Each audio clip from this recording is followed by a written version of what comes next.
അറബിക്കടലിൻ്റെ തിരകളോട് ചേർന്ന് പ്രകൃതിയും എഞ്ചിനീയറിങ്ങും കൈകോർക്കുന്ന ഒരു അത്ഭുതം. അതാണ് വലിയഴീക്കൽ പാലം.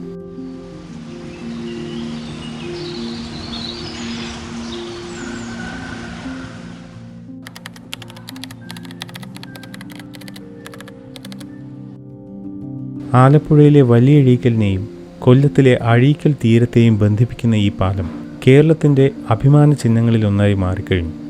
Tension steel bar concrete bowstring പാലങ്ങളിലൊന്നായ ഇത് സാങ്കേതിക മികവിൻ്റെ ഒരു തെളിവാണ്. 29 സ്പാനുകളുള്ള ഈ പാലത്തിൻ്റെ നടുവിലെ 3 സ്പാനുകൾ ഓരോന്നും 110 മീറ്റർ നീളമുള്ളവയാണ്. ചൈനയിൽ ഇതിലും വലിയ ബോസ്ട്രിംഗ് പാലങ്ങൾ ഉണ്ടായിട്ടുണ്ട്. പക്ഷേ അവയെല്ലാം സ്റ്റീൽ അല്ലെങ്കിൽ കോൺക്രീറ്റ് നിറച്ച സ്റ്റീൽ ട്യൂബ് ഉപയോഗിച്ചാണ് നിർമ്മിച്ചിരിക്കുന്നത്. കടലിനോട് ചേർന്നുള്ള എസ്റ്റുറിയിൽ ടെൻഷൻ സ്റ്റീൽ ബാർ കോൺക്രീറ്റ് ഉപയോഗിച്ച് നിർമ്മിച്ചതാണ് വലിയഴീക്കൽ പാലത്തിൻ്റെ ഏറ്റവും വലിയ പ്രത്യേകത. വലിയ ബോട്ടുകൾക്ക് കടന്നു പോകാനായി പാലത്തിൻ്റെ സ്പാനുകൾ 12 മീറ്റർ ഉയരത്തിലാണ് നിർമ്മിച്ചിരിക്കുന്നത്. സാൻ ഫ്രാൻസിസ്കോയിലുള്ള പ്രശസ്തമായ ഗോൾഡൻ ഗേറ്റ് ബ്രിഡ്ജിൻ്റെ നിറമായ ഇൻ്റർനാഷണൽ ഓറഞ്ചും ക്രീം നിറവുമാണ് ഈ പാലത്തിന് നൽകിയിരിക്കുന്നത്. IIT മദ്രാസിലെ പ്രശസ്ത പ്രൊഫസറായ PK അരവിന്ദനാണ് ഈ പാലത്തിൻ്റെ ഡിസൈനർ. ഈ പാലം വന്നതോടെ വലിയഴീക്കലും ആറാട്ടുപുഴയും തമ്മിലുള്ള ദൂരം 28 കിലോമീറ്റർ വരെ കുറയുകയാണ്. ഇത് നിർദ്ദേശിക്കപ്പെട്ട കോസ്റ്റൽ ഹൈവേ പദ്ധതിയുടെ ഒരു ഭാഗവുമാണ്. കടലിൻ്റെ വക്കിൽ എസ്റ്റുറിയിലൂടെ ഇത്തരത്തിൽ നിർമ്മിച്ച ആദ്യ പാലങ്ങളിലൊന്നാണിത്.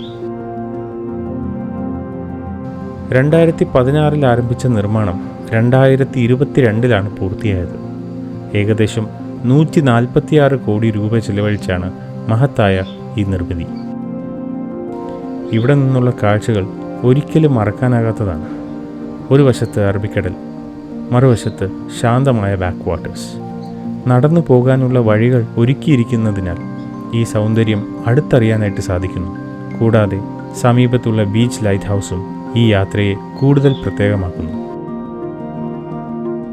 വലിയഴീക്കൽ പാലം ഒരു യാത്ര മാത്രമല്ല, ഒരു അനുഭവമാണ്. സ്ഥലങ്ങളുടെയും യാത്രകളുടെയും വൈൽഡ് ലൈഫിൻ്റെയൊക്കെ വിശേഷങ്ങൾ അറിയാനായിട്ട് ചാനൽ സബ്സ്ക്രൈബ് ചെയ്ത് വയ്ക്കാൻ മറക്കണ്ട. See you soon with the next one. Until then, adios amigos.